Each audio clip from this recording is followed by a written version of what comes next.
Harish Bhargavan. He's a highly inspires me always. DTM Harish Bhargavan has been presenting workshops on emotional intelligence. This is going to be the sixth one in the 10 series workshop that he's planning to conduct. Today, he'll be presenting a session which will focus on emotional intelligence in marital relations. So without wasting much time, let me invite DTM Harish Bhargavan to take us through this very informational and inspirational workshop. Over to you, sir. Thank you, Madam Vijita, for that introduction. We all hope the screen is clear and I am audible to all. Please respond, because this is going to be kind of about 45 minutes of presentation followed by about 15 minutes question and answers. So my request to you, while going through the presentation, please note down some questions to ask at the end. Let us make use of that 15 minutes, and also let us keep it interactive in between. Otherwise, it will go kind of a monologue. And first of all, I thank all the guests who have joined from different parts of the world. I see guests from Kuwait, from Bahrain, from Saudi Arabia, from India. Thank you all. A big thanks at this during this time for taking this time to be with us today. And your presence here, really, it's a very huge inspiration for me particularly. With that, let us get into the content. Before, this is the sixth session. So first, let us take a quick recap of what we have discussed in the previous 5 sessions. First, the present-day education system, it focuses mostly on intelligence quotient, that is otherwise called IQ. Thing is that the effect of IQ in determining success in life is found to be only about 20%. And most of the education system, most people are endowed with IQ. They are good in education. So IQ is seen to have a floor effect. Like if we take a group of people who get into a job, most of them will be having a similar level of IQ, similar level of education. In that kind of people, the thing that is going to be the determining or differentiating factor that will determine their progression in their career or their business is emotional intelligence. It is seen that almost 80% of the career success is determined by factors that are in the emotional realm. Human beings are emotional beings, but until the second half of 20th century, science didn't have much clue as to what are emotions. But in the second half of 20th century, there were advances in brain imaging techniques like MRI and fMRI scans that brought clarity as to how emotions happen and how emotions determine our life and our decisions. In the words of Daniel Goleman, he had to wait until 1995 for this sort of clarity, scientific clarity, to emerge regarding emotions in order to write this best-selling book on emotional intelligence. And thanks to the popularity of this book, almost all of us would have at least heard about emotional intelligence. But what actually it is, how to make some practical tips out of this insights on emotional intelligence, then this series of workshops is a humble attempt in that direction. We have seen that emotions are survival mechanism that nature has given to animals in the first segment. And we have discussed the mechanism of amygdala hijack. Then we have gone through the history of IQ and emotional intelligence. Then we discussed the 5 domains of emotional intelligence, which are emotional self-awareness, managing emotions, self-motivation, empathy, and handling of relationships. So having done that, today we are going to examine the role of emotional intelligence in intimate relations, or how in preserving close relationships. So we are going to get into the impact of emotional intelligence in close family relations. First of all, let us take a look at the statistics.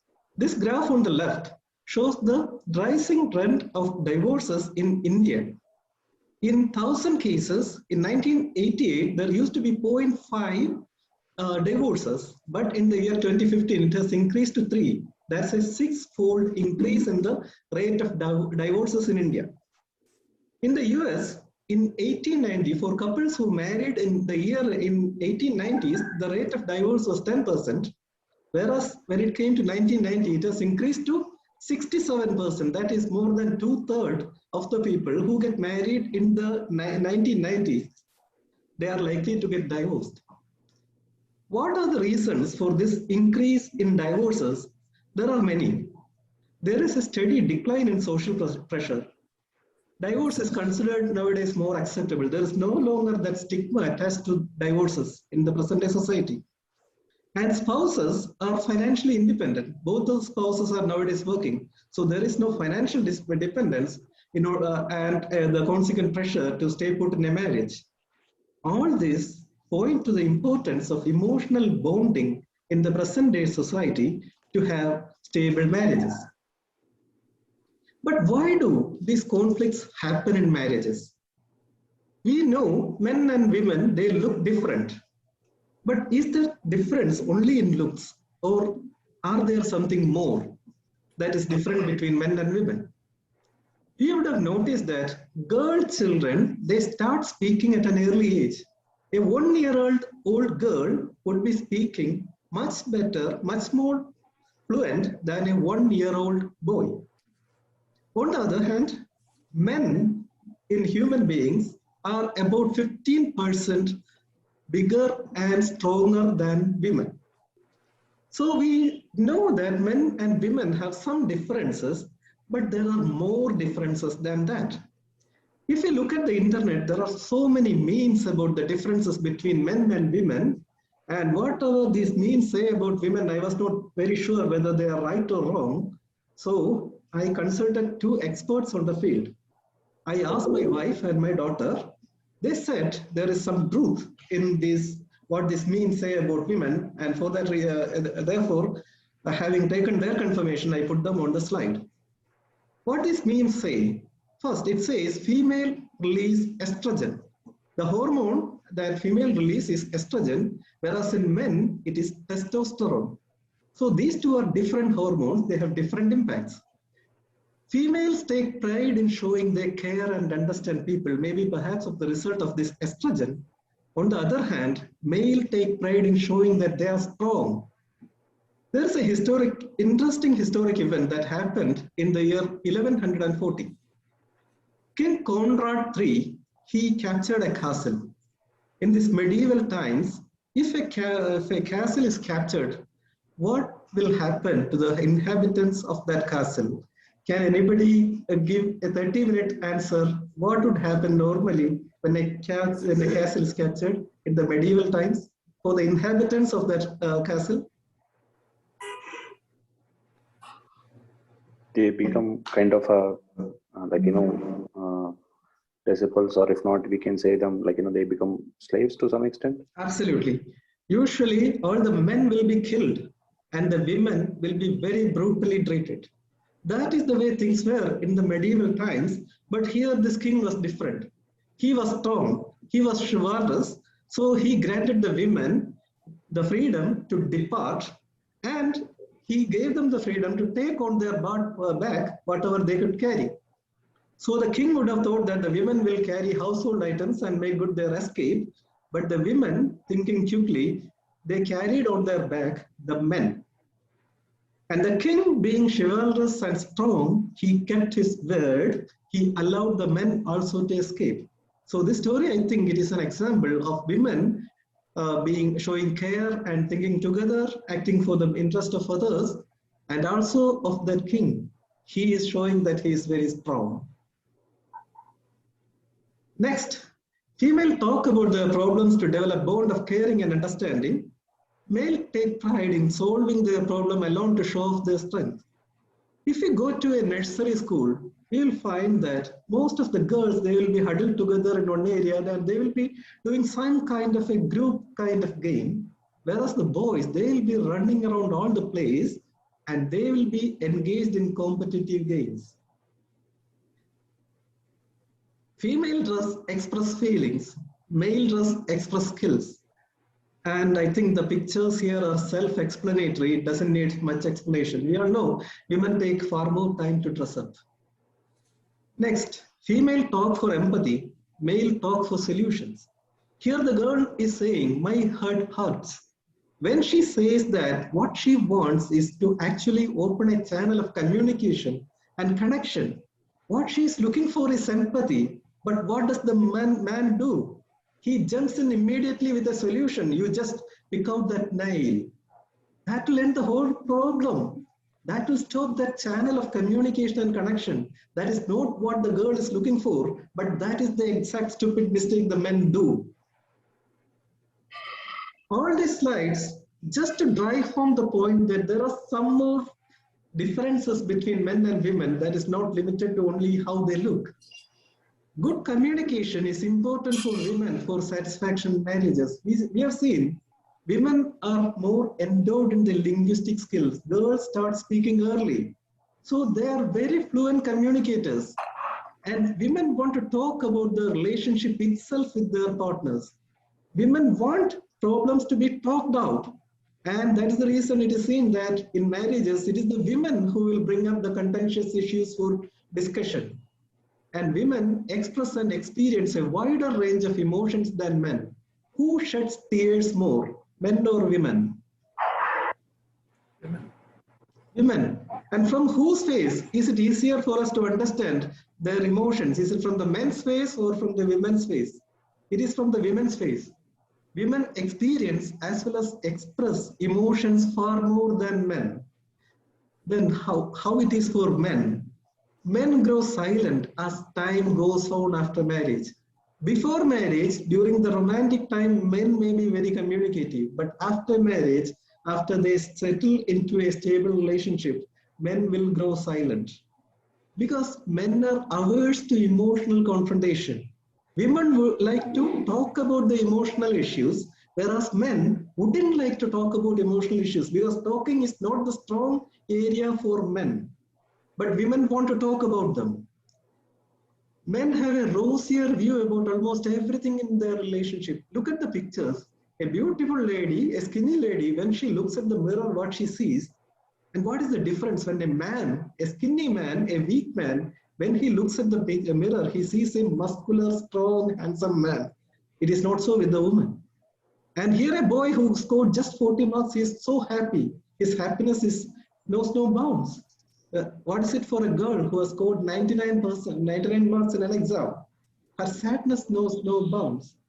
So for men, they have a positive outlook, whereas for women, it is not so. Women want to talk about the issues. For men, there are no issues at all. And men don't want to talk about issues at all. And these two different emotional worlds, they come and meet together at the time of marriage.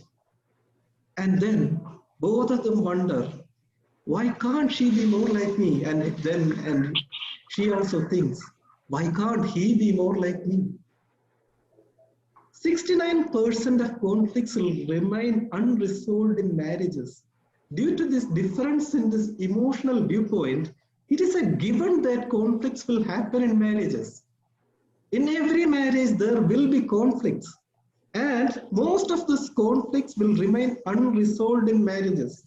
It is not the absence of conflicts that will make a marriage a happy one. Instead, it is how well these conflicts are handled when they occur.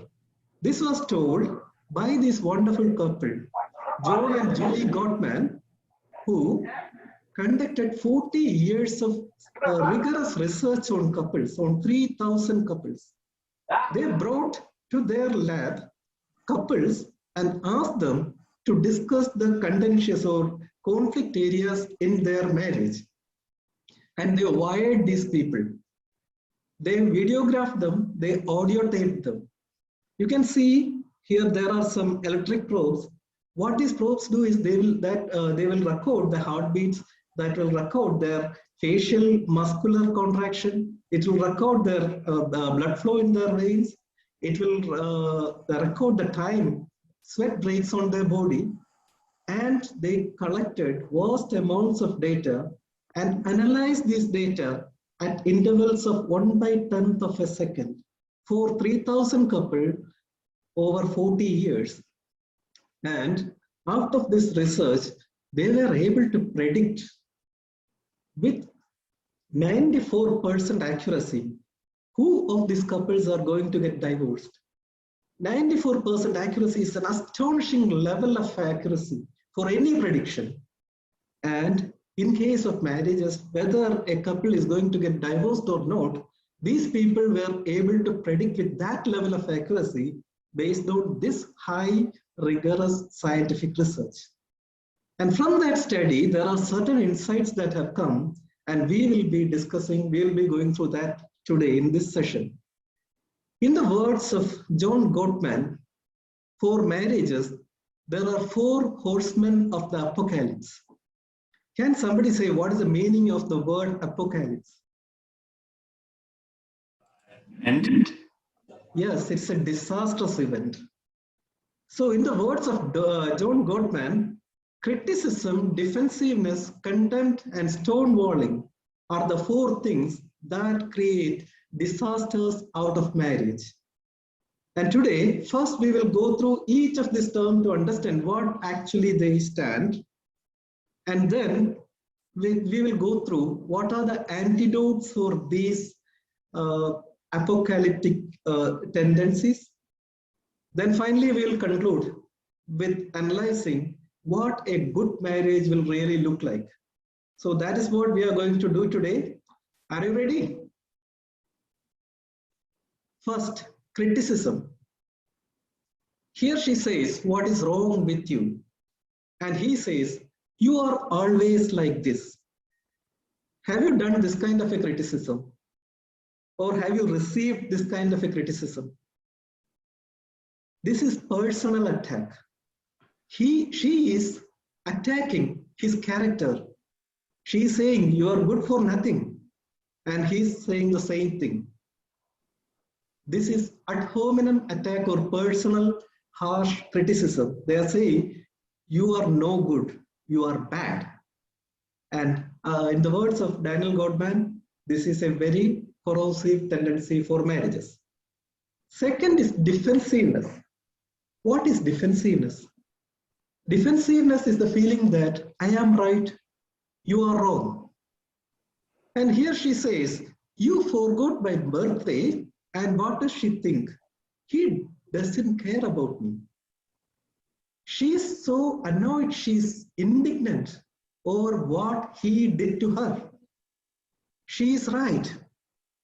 She feels that he is the culprit who has done something wrong to her. She is so sure that he doesn't care about her at all. She feels rightfully indignant. What does he think? He says, I was too busy at work. What goes through his mind? She always blames me. He feels that she doesn't understand the struggle he has to put up with in his office. And on top of it, she blames him also. He feels he's the victim, whereas she feels he is the culprit. This is defensiveness. And Gottman says this is something bad for the health of a marriage. Next is contempt. Can somebody explain, what is the meaning of the word contempt? Can somebody say? Contempt is actually being to oneself or yeah. not expressing. It's having extreme dislike Absolutely. and ill Yes. feeling. Right. It is actually disrespect. Using such calling names, bitch, wimp, there will be a kind of expression like this, as if the other person is really something contemptible.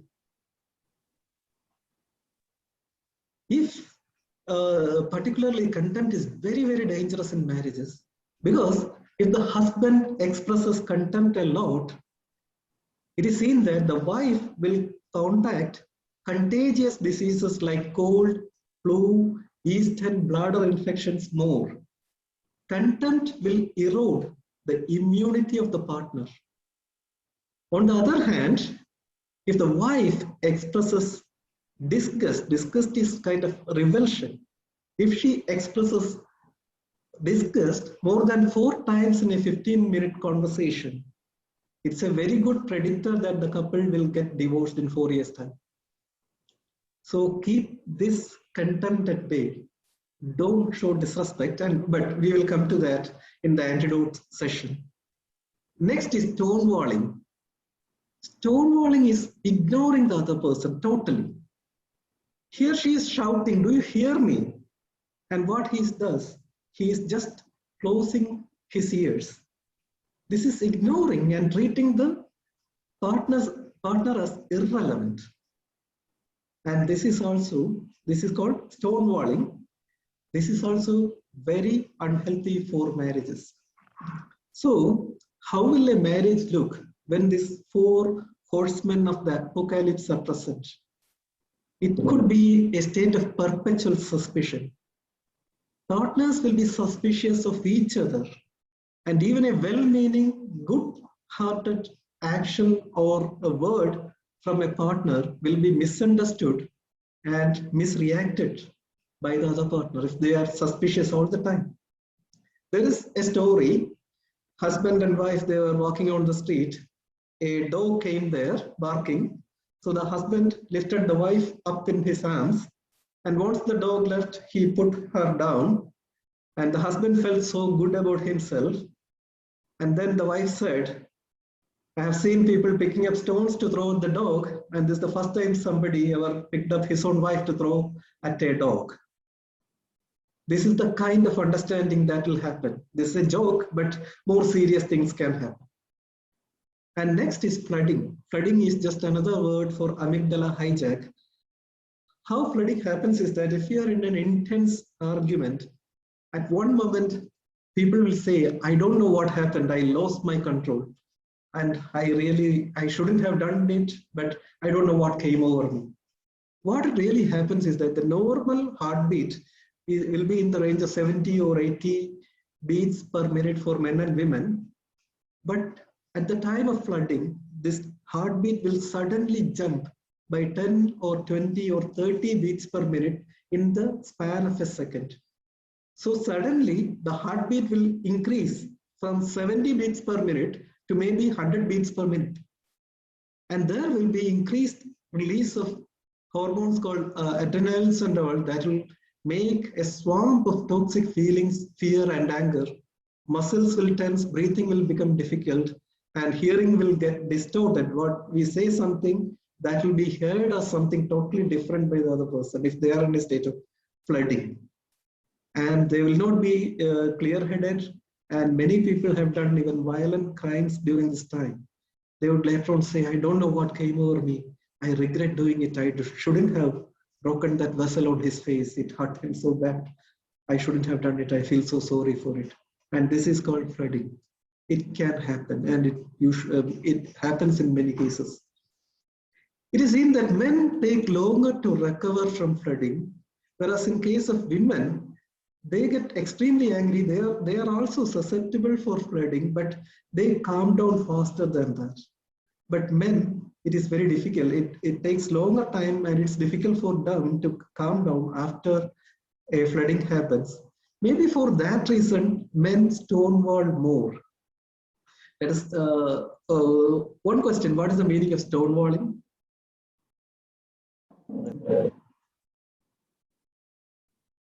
What is the meaning of stonewalling? What does stonewalling stand for?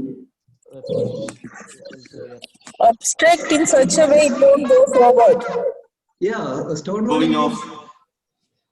Totally ignoring. Yeah, totally ignoring, as if the other person doesn't exist, or whatever they do, it is irrelevant or insignificant. So men stonewall more, maybe to protect themselves from flooding, and it will have the opposite impact on the women. As the men stonewall, the women will grow more agitated, angry, and frustrated, and maybe stonewalling from the men will push the woman towards flooding. So learn to agree to disagree. That is very important in marriages. Whenever a partner feels that the discussion is getting heated up, take a break. Agree with each other prior beforehand to take a break.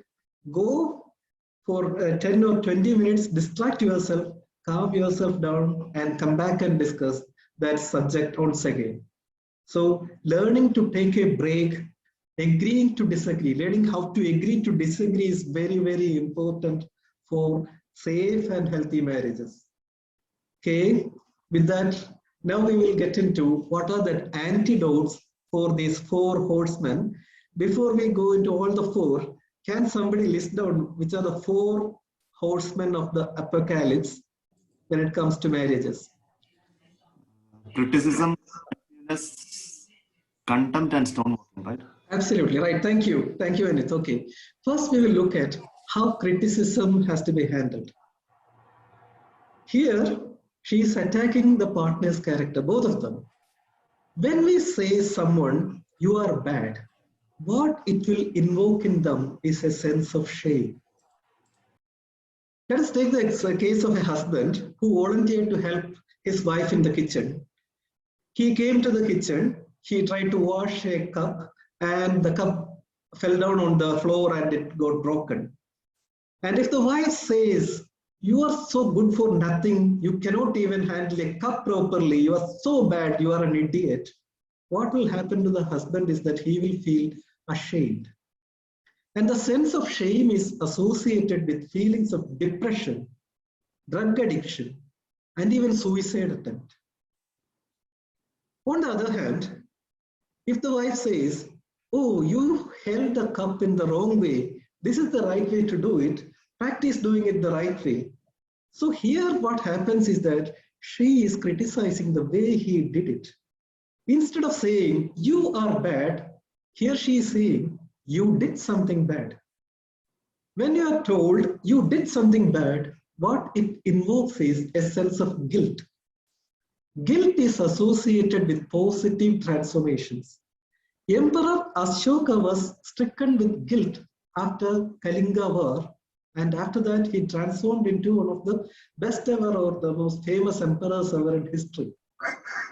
So if you criticize the deed and not the person, that will have a positive effect. On the other hand, if we criticize the character of the person, that will have a negative impact.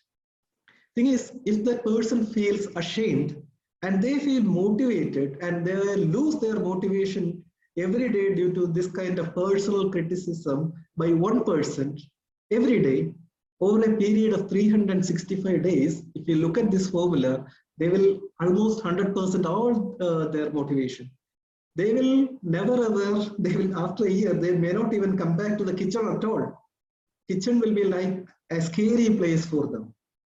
On the other hand, if we say he did something bad, and as a result, he tries to improve the way he holds the cup by 1% every day, over a period of 365 days, his capability to handle that cup will increase and it will become about 38 times better than how he started off. So instead of washing just the cup, he will start washing the plates. He will start cleaning the whole cooking range, the whole thing. He will become a pro assistant in the kitchen if you criticize the deed and not the person. So the right way to raise criticism is to criticize the deed. Always say you did something bad. Never say you are bad. Not only in family relations, this is applicable in all walks of life. In our offices, if you are a teacher in a school, if you are a student in a school, never ever tell anyone you are bad. Always tell them you did something bad. So this is the antidote to criticism. Next is defensiveness. For defensiveness, what we have to have is empathy. Mahatma Gandhi said, step into the other person's shoes. If you don't do it, people as well as nations will become isolated and hostile to each other. Always remember there are two sides of a coin. Learn to look at the world, learn to understand what goes through the minds of the other person. Take ownership and apologize when needed. This kind of a conversation on the left-hand side that can easily turn around to something like this if there is empathy and an attempt to understand the other person's perspective. So the antidote for defensiveness is taking ownership and empathy. Content. the antidote of contempt is appreciation. In the words of John Gottman, there are two kinds of people. Of the people that he studied, some of them, their marriages ended up in divorces. Those people he called as disasters. And those who remained in happy marriages, those people he called as masters. He found a difference between these masters and disasters. The disasters were always looking at what was wrong with their partner, what was wrong with the world, what was wrong with everyone else, what was wrong with anything and everything except themselves. That was the way the disasters were. They were complaining, they were disrespecting, they were doing all sorts of things. They found themselves as perfect and all others are defectives, and no wonder their marriages ended up in divorces. The masters, on the other hand, they were looking at what is the right thing, what is good in my partner. They were expressing, the masters were expressing appreciation and gratitude a lot more. And when it required for them to raise a complaint, they did it in a particular template, they did it in a particular fashion. They followed this kind of a template when they wanted to complain about their partner or bring up a complaint to their partner. They never started the sentence with you. They started the sentence with I. They said, I felt Y when you did X. And then they followed with, I would have liked if you had done this. So, for example, if there's a husband who is upset with his wife because when he reached from Saudi to the airport, the wife didn't send him a taxi for pickup. So a disaster would react in a very different manner. He might take up the phone and call wife and say, you are a stupid idiot, why didn't you send me the taxi? That is what the disasters would do. But the master would do it in a different manner, following this template. He would say, dear, I am so sad because you did not send the taxi. I would have preferred if you had remembered and sent the taxi. So here he is starting with I first.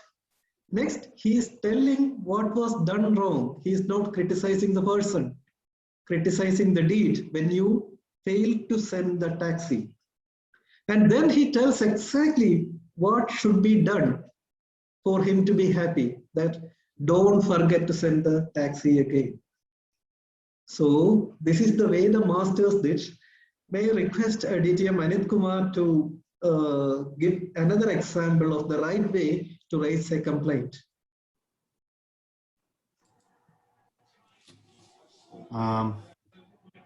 See, for example, like DTM Harish Bhargavan have just explained, if you want to, if you feel that you have to, for example, you forgot the birthday of your wife, and then you came to your home and you are in a situation, then you can very well say that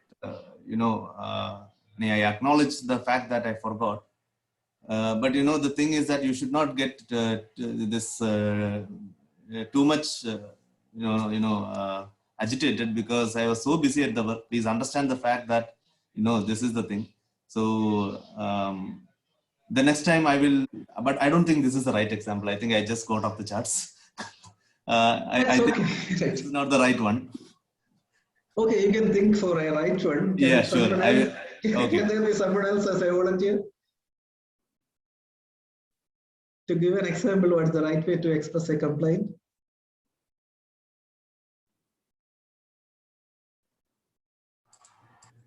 Yeah. Give it another shot. May okay, please. Okay. Yeah, if sometime when a wife had made some dish which was not very much tasty or having a little salty, then we can tell in this manner, I felt that this was little sweet rather than a little salty. If you have made it with little lesser salt, then it should have been much better. And I would have liked that, and it should have been good for my health as well. Is that Excellent. Excellent, DTM Manoj Nair. Any more volunteers? Okay, we will go to the next one. That is stonewalling. Okay, as we said, stonewalling is corrosive, and the antidote here is to learn to take a break. Because if we do not take a break, it can easily lead up to flooding. In this, the studies conducted by Mr. John Gottman, what they found is that they were doing this experiment. When they found some couple, they were reaching into that level of heated argument. They went to them and told, oh, there is an issue with our recording equipment, so we had to stop this experiment for the time being. So let us stop it. And then they took them out. They made them distracted for about 10 or 20 minutes time without them really knowing that what is going on. And after that, they brought this couple back into the lab and made them talk about the same issue again. And they found that the discussion at that time, it was much more productive than how they were earlier.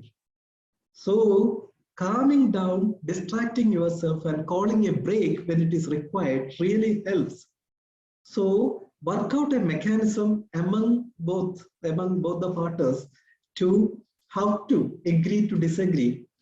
Let it give the freedom to the other partner whenever they feel like to call a break, and give both of you some time to calm down. And later, after that, they can come back and discuss the same thing and see for yourself, maybe it will be a very different discussion the second time. Okay, so we have discussed the 4 antidotes for the 4 horsemen. Now, next we are going to look at how would an ideal blissful marriage would look like. Would you like to have a partner who is so caring, so loving, who will really make home a beautiful, real paradise? Would you like to have that kind of a partner? Everyone likes to have that kind of partner. It is possible provided you do one thing, and one thing only. And that one thing is listening. There is a movement called re-evaluation co-counseling. What they do is they will make 2 people in pair, and these 2 people, they will sit together, and one person will talk and the other person will listen.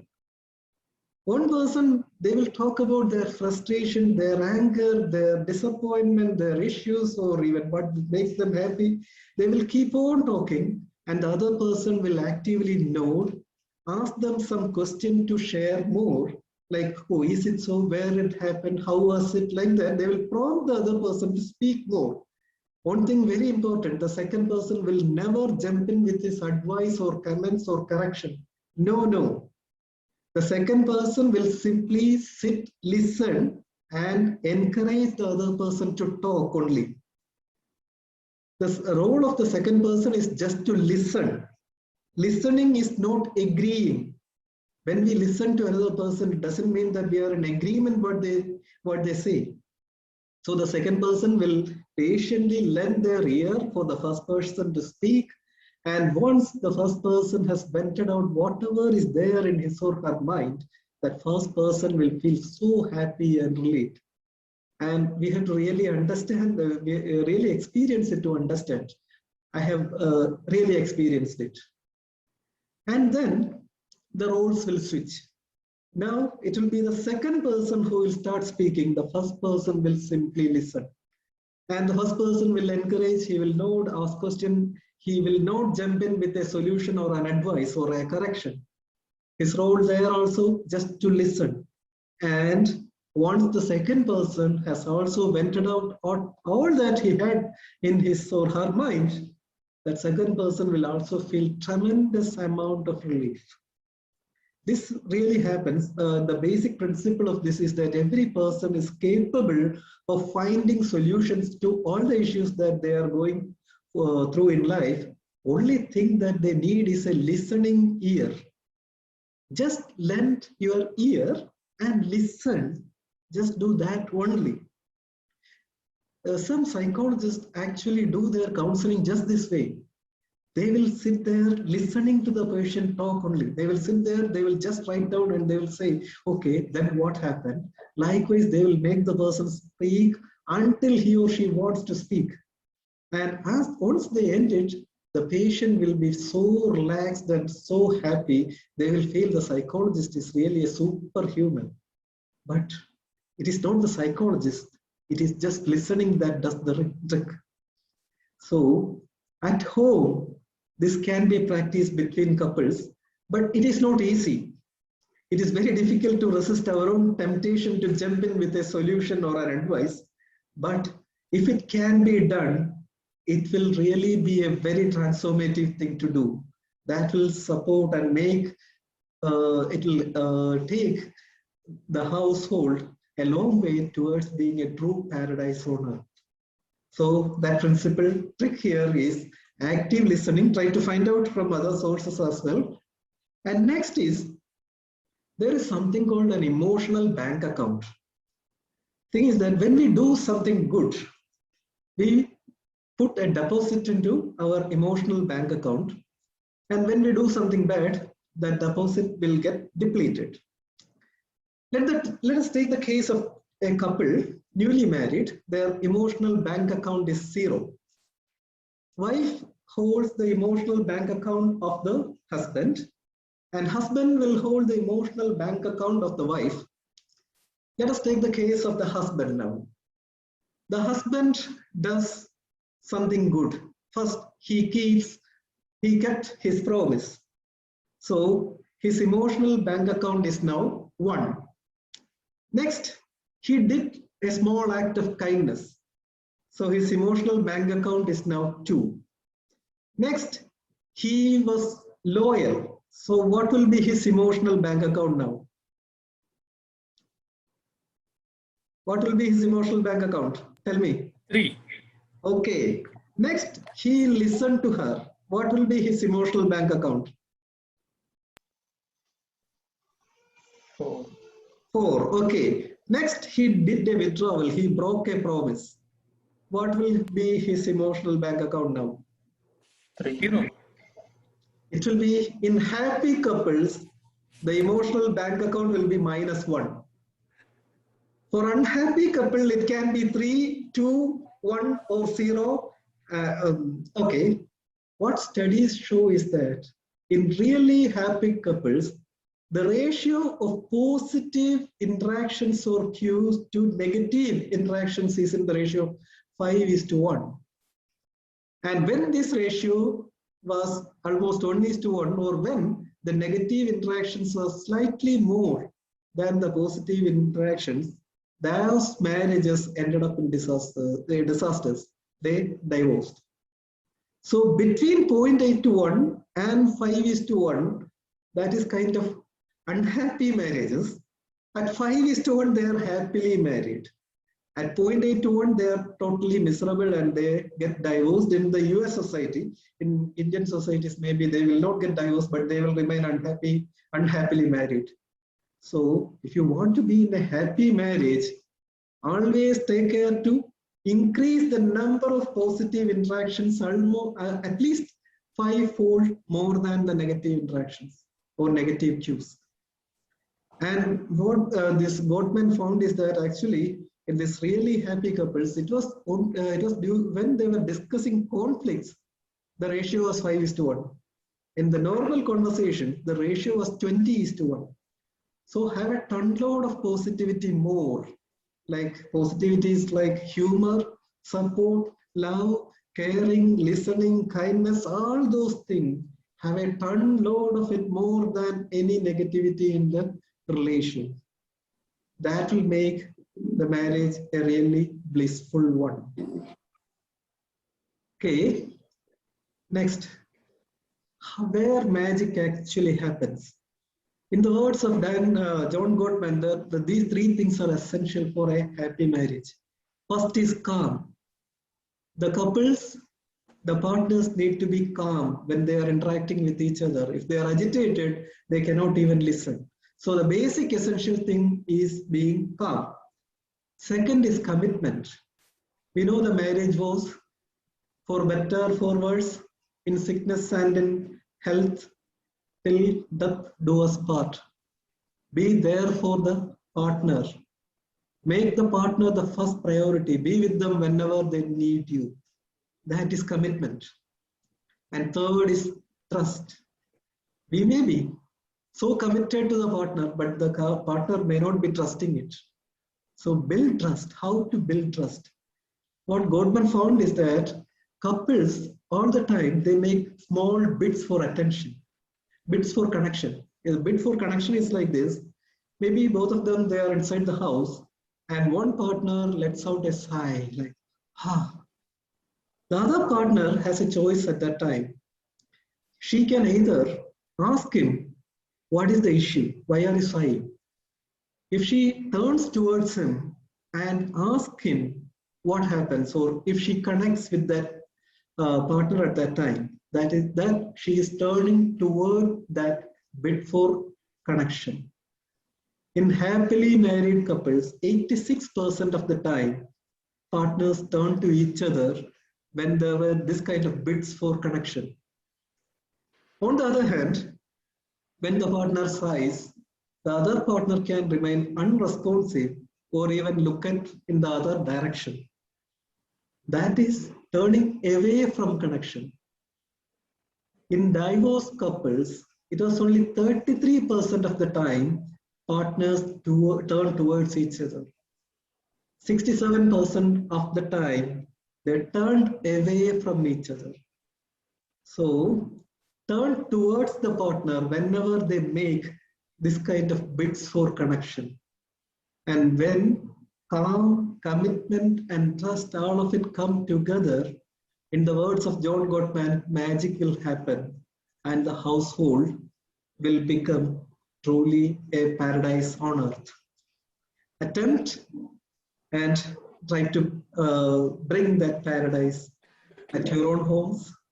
With that, we have come to the end of today's material.